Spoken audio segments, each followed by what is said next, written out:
सोचिए, भारत दुनिया की सबसे तेज बढ़ती अर्थव्यवस्था बताया जा रहा है।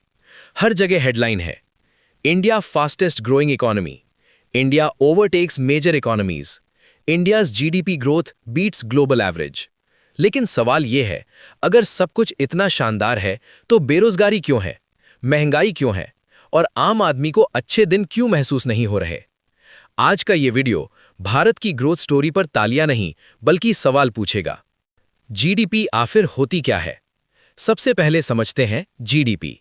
जीडीपी यानी देश के अंदर एक साल में कितनी चीजें बनी, कितनी सेवाएं दी गईं और कुल मिलाकर कितना पैसा पैदा हुआ। सरल शब्दों में जीडीपी बराबर देश की कमाई। लेकिन ध्यान रखिए, जीडीपी ये नहीं बताती कि पैसा किसकी जेब में गया, कितने लोगों की जिंदगी बदली या आम आदमी खुश है या नहीं। यहीं से असली कहानी शुरू होती है। Growth versus development. यहां वीडियो एक बहुत जरूरी फर्क समझाता है। ग्रोथ और डेवलपमेंट एक चीज नहीं है।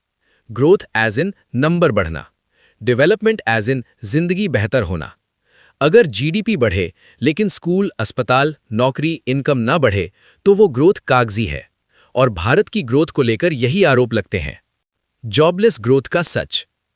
अब आते हैं सबसे संवेदनशील मुद्दे पर, नौकरी। भारत में हर साल करोड़ों युवा जॉब मार्केट में आते हैं, लेकिन जॉब्स उतनी स्पीड से नहीं बनती। इसका नतीजा, ग्रेजुएट बेरोजगार, डिग्री की वैल्यू कम, यूथ फ्रस्ट्रेशन। अर्थव्यवस्था बढ़ रही है पर एम्प्लॉयमेंट नहीं। इसी को कहते हैं jobless growth. Per capita income असली पैमाना। अब एक और important concept, per capita income मतलब जीडीपी डिवाइड जनसंख्या। भारत की जनसंख्या बहुत ज्यादा है, इसलिए कुल जीडीपी बड़ी दिखती है, लेकिन प्रति व्यक्ति कमाई कम। यानी देश अमीर दिखता है लेकिन नागरिक नहीं। इसी वजह से भारत की तुलना छोटे देशों से करने पर सच्चाई सामने आ जाती है। इनइक्वालिटी, पैसा किसके पास जा रहा है? एक और बड़ा सवाल, क्या ग्रोथ सबको बराबर फायदा दे रही है? हकीकत, अमीर और अमीर हो रहे हैं, मिडिल क्लास दबाव में है, गरीब संघर्ष में।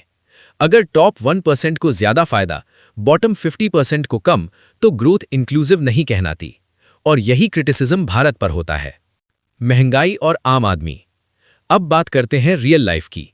दूध, सब्जी, पेट्रोल, गैस, फीस, सब महंगा। अगर इनकम नहीं बढ़े और खर्च बढ़ जाए तो जीडीपी ग्रोथ मीनिंगलेस लगती है। यही कारण है कि लोग आंकड़ों पर नहीं, अपनी जेब पर भरोसा करते हैं। डेटा और भरोसे की लड़ाई। वीडियो एक सेंसिटिव मुद्दा उठाता है, डेटा क्रेडिबिलिटी। कई इकोनॉमिस्ट्स कहते हैं आंकड़े टेक्निकली सही हो सकते हैं, लेकिन प्रेजेंटेशन सिलेक्टिव है। जब जनता को नंबर्स पर नहीं, एक्सपीरियंस पर भरोसा हो तो नैरेटिव कमजोर पड़ता है। ग्लोबल परसेप्शन क्यों अलग है? दुनिया भारत को लेकर कॉशियस क्यों है? क्योंकि मैन्युफैक्चरिंग अभी भी चुनौती में है, एक्सपोर्ट्स उतने स्ट्रांग नहीं, private investment hesitant, employment mismatch. इसलिए दुनिया तालियां भी बजाती है और सवाल भी पूछती है। तो समाधान क्या है? वीडियो ये नहीं कहता कि भारत फेल है, बल्कि ये कहता है जॉब्स पर focus, education plus skill, MSME support, inclusive growth. जब तक ग्रोथ लोगों तक नहीं पहुंचेगी, तब तक सवाल उठते रहेंगे। आखिरी बात, देशभक्ति का मतलब सिर्फ तारीफ नहीं होता। देशभक्ति का मतलब है सवाल पूछना, बेहतर मांगना और सच देखना। भारत की ग्रोथ स्टोरी तालियों से नहीं, सुधार से मजबूत होगी।